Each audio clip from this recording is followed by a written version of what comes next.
ఇరాన్ను మరోసారి టార్గెట్ చేశారు Donald Trump. గతంలో ఇజ్రాయెల్ ఇరాన్ యుద్ధం సమయంలో ఇరాన్ తన మాట వినడం లేదు, ఒంటెద్దు పోకడలకు పోతోంది, మోనార్కిజాన్ని ప్రదర్శిస్తోంది, ఇతర దేశాల మద్దతును కూడగట్టే ప్రయత్నం చేస్తోందని చెప్పినటువంటి ట్రంప్ డైరెక్ట్గా అక్కడ నుండి ఎయిర్ బేసెస్ని కుప్పకూల్చేశాడు. ఎక్కడైతే వాళ్ళు న్యూక్లియర్ స్థావరాలు ఉన్నాయని చెప్పి ఇరాన్ భావిస్తోందో అక్కడ చాలా పెద్ద మొత్తంలో దాడి చేసి ఇరాన్కి చుక్కలు చూపించాడు ట్రంప్. ఆ తర్వాత నుంచే ఇన్ఫ్లేషన్ మొదలైంది. ఆ తర్వాత నుంచి ఆర్థిక మాంద్యం ఏర్పడి అక్కడ దేశస్తులు మొత్తం కూడా ఆందోళన బాట పట్టారు. ఇప్పుడు ఆందోళన తీవ్ర స్థాయిలో రూపుమాపుకున్నాయి, తీవ్ర స్థాయిలో ఉధృతంగా మారాయి. ఈ సిచ్యువేషన్లో అక్కడి అధ్యక్షుడు సుప్రీం లీడర్ అలీ ఖమేనీ దేశం వదిలి రష్యాకి పారిపోవడానికి కూడా సిద్ధమైనట్టు కనబడుతోంది.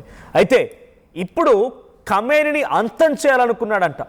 రష్యాకు వెళ్ళడమే కాదు, రష్యాకు వెళ్ళా కూడా ఒక దేశాధినేత, ఒక దేశాన్ని కొన్ని ఏళ్ల పాటుగా పరిపాలించిన వ్యక్తి సుప్రీం లీడర్ లాగా ఉన్నటువంటి అలీ ఖమేనీ అటు పుతిన్తో జతకడితే, పుతిన్ ఆల్రెడీ అమెరికాకు వ్యతిరేకంగా ఉన్నాడు, కొంత తీవ్రమైనటువంటి అంతర్యుద్ధం కొనసాగుతున్నది. అంటే కోల్డ్ వార్ జరుగుతోంది అమెరికా అండ్ రష్యా మధ్యలో. ఈ సిచ్యువేషన్లో అలీ ఖమేనీ లాంటి వ్యక్తి కనుక రష్యా అధ్యక్షుడు పుతిన్కి తోడైతే ఇంకా విపరీతమయ్యే అవకాశం ఉంది. కాబట్టి అలీ ఖమేనీని ఎక్కడికి వెళ్ళనివ్వకుండా అంతం చేసే పనిలో ఉన్నాడట.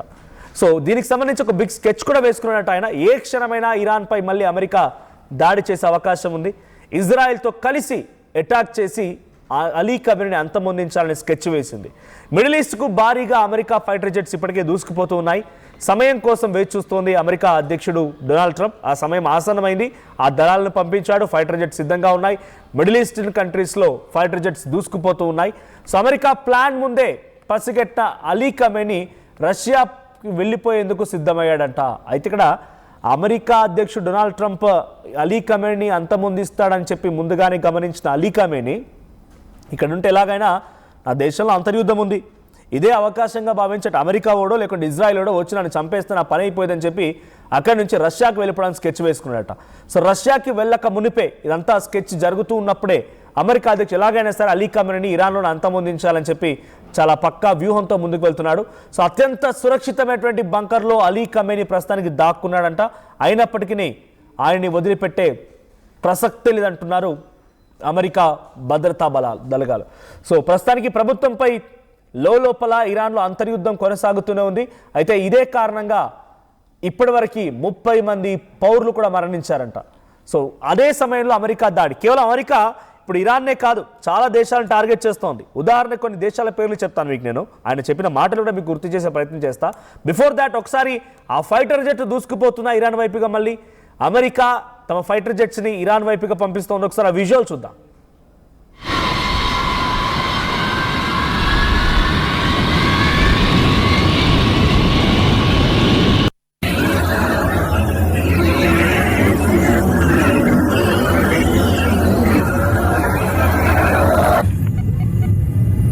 And 9-1's disconnected.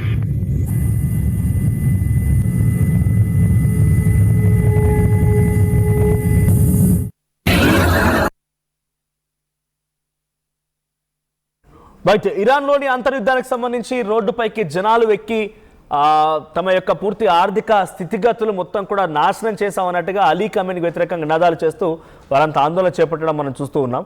So coming back to the topic, 5 దేశాల పైన అమెరికా అధ్యక్షుడు డొనాల్డ్ ట్రంప్ కన్నేశాడు. దాంట్లో మొట్టమొదటిది గ్రీన్లాండ్. సో గ్రీన్లాండ్ ఇప్పటికే అమెరికాకు సైనిక స్థావరం ఉంది అక్కడ. ఆ తర్వాత ట్రంప్ తనకు మొత్తం ద్వీపమే కావాలంటున్నారు. అంటే ఆయన అప్పటికే గ్రీన్లాండ్లో తనకు సంబంధించిన సైన్యాన్ని మోహరించి ఉంచాడు.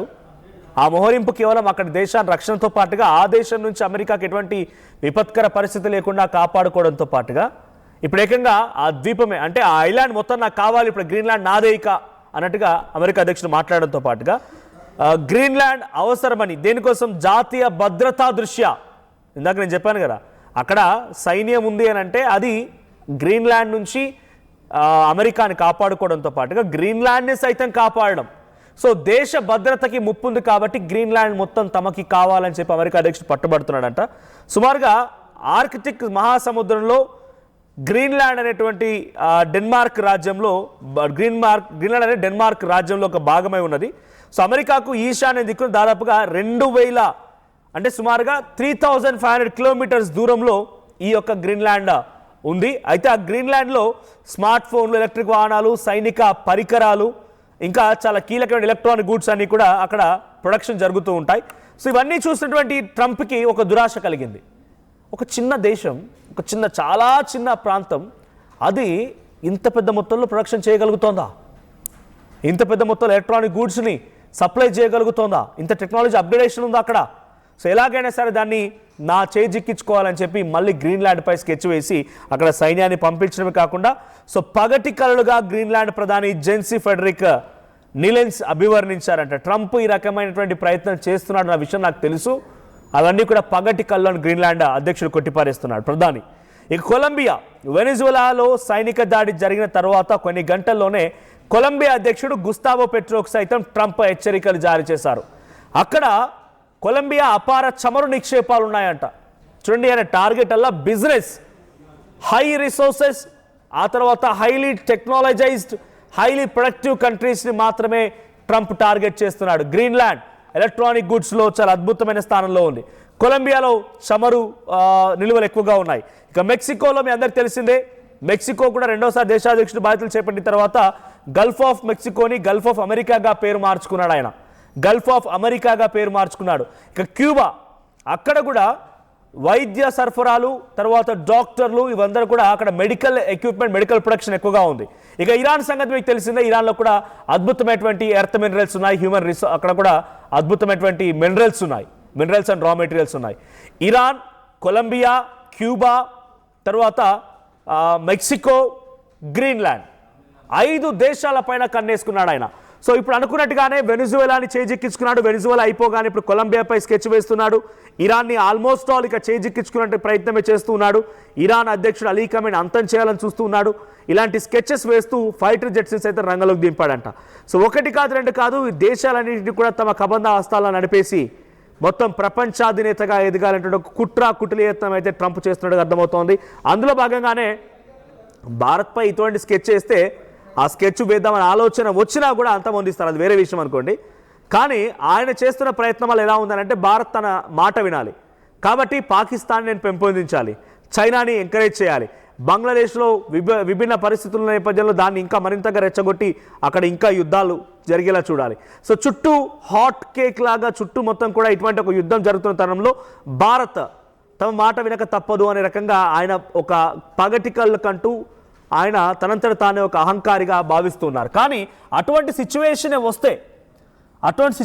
వస్తే భారత్ యుద్ధం చేయడానికైనా సిద్ధమవుతుందేమో, కానీ ఒక దేశం వేరే ఒక దేశస్థుడికి సంబంధించినటువంటి మాట వినడానికి కానీ ఆ నాయకుడి మాట వినడానికి కానీ ఏమాత్రం భారత్ తలవంచదు, సహించదు కూడా. సో అమెరికా అధ్యక్షుడు డొనాల్డ్ ట్రంప్ యొక్క కుట్ర యత్నాలు అర్థమవుతున్నాయి. Iran supreme leader Ali Khamenei ఒక బంకర్లో సేఫ్గా దాక్కున్నప్పటికీ ఆయన ఎలాగైనా సరే వెనిజులా అధ్యక్షుడు మాడ్యురో మాదిగా ఆయన కూడా క్యాప్చర్ చేయాలి, భద్రతా దళాలు పంపించి క్యాప్చర్ చేసి అమెరికాకు తీసుకురావాలి అని చెప్పేటువంటి కుట్రల ప్రయత్నం అయితే ట్రంప్ చేస్తున్నాడు. సో ముందుగా గమనించిన అలీ ఖమేని రష్యా పారిపోయిన సిద్ధమవుతున్నాడు, కానీ ఎంత మేరకు ఫలిస్తుందో చూడాలి. ఒకసారి మళ్ళీ ఆ ఫైటర్ జెట్కి సంబంధించి ఇరాన్ వైపుగా దూసుకెళ్తున్నటువంటి అమెరికన్ ఫైటర్ జెట్కి సంబంధించిన విజువల్ చూద్దాం. అమెరికా అధ్యక్షుడు డొనాల్డ్ ట్రంప్ పేరు చెప్పగానే మీకేం గుర్తొస్తుంది? ఆయనపై మీ అభిప్రాయం ఏంటి? కామెంట్ చేయండి.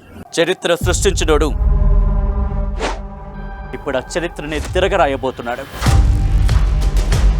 అబద్ధాల గోడల్ని బద్దలు కొట్టి నిజాలను రాగా మీ ముందుంచబోతున్నాడు. నిజమైన వార్తల కోసం వెంటనే డౌన్లోడ్ చేసుకోండి రా యాప్ని.